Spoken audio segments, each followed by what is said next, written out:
हार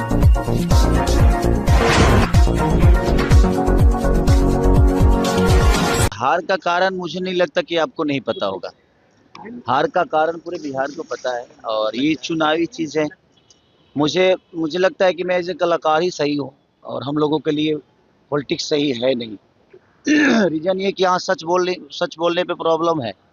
यहाँ जो सच बोलेगा वो कभी जीवन में, मुझे नहीं लगता कि पॉलिटिक्स में वो बहुत आगे तक जाएगा। यहाँ सिर्फ झूठे वादे करना आपको अगर आता है तो आप पॉलिटिक्स में आओ।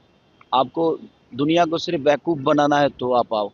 हम लोगों ने सिर्फ ईमानदारी से अपने जीवन को लेकर चला है और हमेशा से हमने ईमानदार, एक जिम्मेदार और ईमानदार दोनों चीज़ें हमारे अंदर थी, शायद तभी हम यहाँ तक पहुँचे। और हार का कारण देखिए, अब बिहार की जनता को बदलाव ही नहीं चाहिए, बिहार की जनता को बेहतर कुछ नहीं चाहिए, तो उसके लिए जिम्मेदार कोई नेता नहीं हो सकता, वो आरजेडी नहीं हो सकता। बल्कि मुझे लगता है कि वो जिम्मेदारी कहीं ना कहीं पब्लिक को उठानी पड़ेगी कि अगर उसको बेहतर बिहार चाहिए, उनको बेहतर बिहार अगर दिख रहा है तो सही है। बेहतर बिहार, मुझे लगता है कि मैं बेहतर हूँ और मैं बेहतर अपने जीवन में अपने बच्चों के लिए कर रहा हूँ। अगर बिहार के लोगों को भी अपने बच्चों के बेहतर के लिए करना है तो उनको बेहतर विकल्प के साथ ही जाना पड़ेगा। अगर वो नहीं जाना चाहते हैं, उनको लगता है कि हमारे लिए यही सरकार बेहतर है, तो भाई उनका अपना चुनाव है, उनकी अपनी सोच है। उसके लिए ना हम दोषी हैं और ना कोई सरकार दोषी है। तो बिहार के लोगों को सोचना पड़ेगा जो उनके जीवन में उनके बच्चों के भविष्य के लिए कौन बेहतर सोच सकता है। ललितपुर जाओ मामले में लालू प्रसाद यादव के परिवार को आरोपित तय किया है। तेज प्रताप ने कहा है कि हम लड़ेंगे। बिल्कुल लड़ना चाहिए। मुझे लगता है ना कि जिस उम्र से वो गुजर रहे हैं, उस उम्र में ऐसी चीज़ें उनके साथ नहीं होनी चाहिए। और जहाँ तक बात है कि उन्होंने बिहार को क्या दिया है, तो आप जाकर गांव में पूछिए कि लालू प्रसाद यादव जी ने बिहार को दिया क्या है। जो अधिकार हमें बोलने के लिए, खटिया पे बैठने के लिए, हमें अपनी आवाज़ बुलंद करके कुछ कहने के लिए जो उन्होंने दिया है आवाज़, जो छोटे वर्ग के लोग थे उनको जो आवाज़ उन्होंने दी है, मुझे नहीं लगता कि अगर वैसा नेता हमारे बीच में नहीं होता तो शायद हम आज भी किसी न किसी दबाव में जी रहे होते। पर खेसारी जी जो आरोप लगे हैं तो क्या उसे आप बेबुनियाद भी मान रहे हैं? सच पूछिए ना तो आरोप लगाना ना, अगर आपके पास पावर है ना भैया, तो आप कभी भी किसी पे आरोप लगा सकते हो।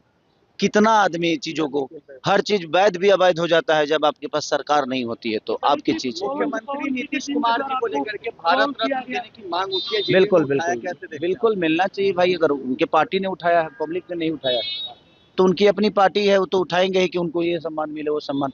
और भगवान करे, मैं भी चाहता हूँ कि भाई हमारे अपने जो हैं नीतीश चाचा हम सबके गार्जियन है, हमें गर्व की बात होगी कि अगर उनको भारत रत्न मिलता है तो, और अच्छी बात है। लाल यादव निरहुआ ने कहा कि खेसारी लाल यादव बीजेपी के लायक है ही नहीं। उसकी मानसिकता को इसी पर सोच लीजिए कि वो कहता है कि कोई अपराधी है तो उसका भी तो परिवार है। नहीं, मैं किस, देखिए है क्या ना कि वो लोग पूरी बात सुनते नहीं, व्हाट्सएप देख के और लोग डिसाइड करते हैं। मैं बीजेपी के लायक हूँ नहीं कि हूँ, ये वो डिसाइड नहीं कर सकते। और उनको पता भी नहीं होगा कि कितने ऑफर खेसारी लाल यादव को बीजेपी से आया होगा। और उनसे पूछ के, क्योंकि वो पार्टी के ऐसा तो नहीं कि वो अध्यक्ष हैं, उनसे पूछ के तो कुछ होता नहीं है। बट कहीं ना कहीं, अरे नहीं भाई यार, नहीं नहीं, मैं कोई ज्वाइन करना नहीं चाहता यार। मैं क्या बोला कि सच बोलने वाले कभी भी सफल नहीं हो सकते नेता नगरी में। जो झूठ बोलता है, जिनको झूठे वादे करनी है, जो झूठे वादों के साथ जीवन को चलाना चाहते हैं, वो मुझे लगता है कि राजनीति के लिए सही। कल पता नहीं यार, मैं निरहुआ ने कहा था कि चुनाव हारने के बाद तो कहीं ना कहीं अरे भाई सच, अब तो क्या कर, मैं छपरा में रहूं, मेरा काम छपरा में है। इन लोगों ने फिल्म सिटी बना रखी है क्या बिहार में? मेरा काम तो बम्बई में है ना भाई। तो मैं मुंबई जाऊंगा तभी तो 2 रोटी कमा पाऊंगा।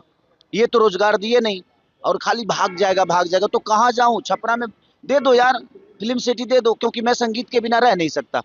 मेरे सोच में छपरा को बेहतर बनाना है, तो छपरा में रह के बेहतर नहीं बना सकता।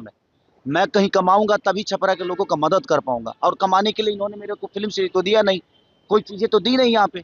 तो मेरा सारा काम तो मुंबई में है, तो मैं वहीं जाके काम कर पाऊंगा। और मेरे बीवी बच्चे भी मुंबई में रहते हैं, तो भाई अब उनको भी, उनके बीवी बच्चों से उनको लेना देना तो है नहीं, बट मेरे बीवी बच्चों से तो मुझे लेना देना है ना भाई। मेरा फैमिली है और मैं फैमिली को बहुत प्यार करता हूँ, तो मुझे मुंबई तो जाना पड़ेगा क्योंकि मेरे पास फैमिली है।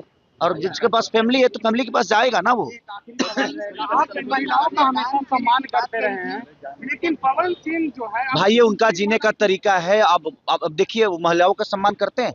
आप बताओ, आप बताओ करते हैं वो? नहीं करते ना। उसके बावजूद भी बीजेपी उनको सिक्योरिटी देकर बैठा है ना। तो ये उनका विषय है भाई, वो उनकी जिंदगी है, उनकी पार्टी है, उसमें मेरा कोई लेना देना नहीं है। वो भाई अपने हिसाब से जीते हैं, उनका अपना जीने का तरीका है। मैं अपने हिसाब से जीता हूँ, मुझे पता है जे कौन क्या है। तो उसके लिए धन्यवाद, थैंक यू। 20 बीघा जमीन आपने दिया, लेकिन इसका जवाब नहीं दिया गया है। हाँ? आपने 20 बीघा जमीन दान किया है, लेकिन इसका जवाब कोई नहीं दे पाए बीजेपी के कोई नहीं दे पाएगा, क्योंकि किसी की कोई देना चाहता भी नहीं है।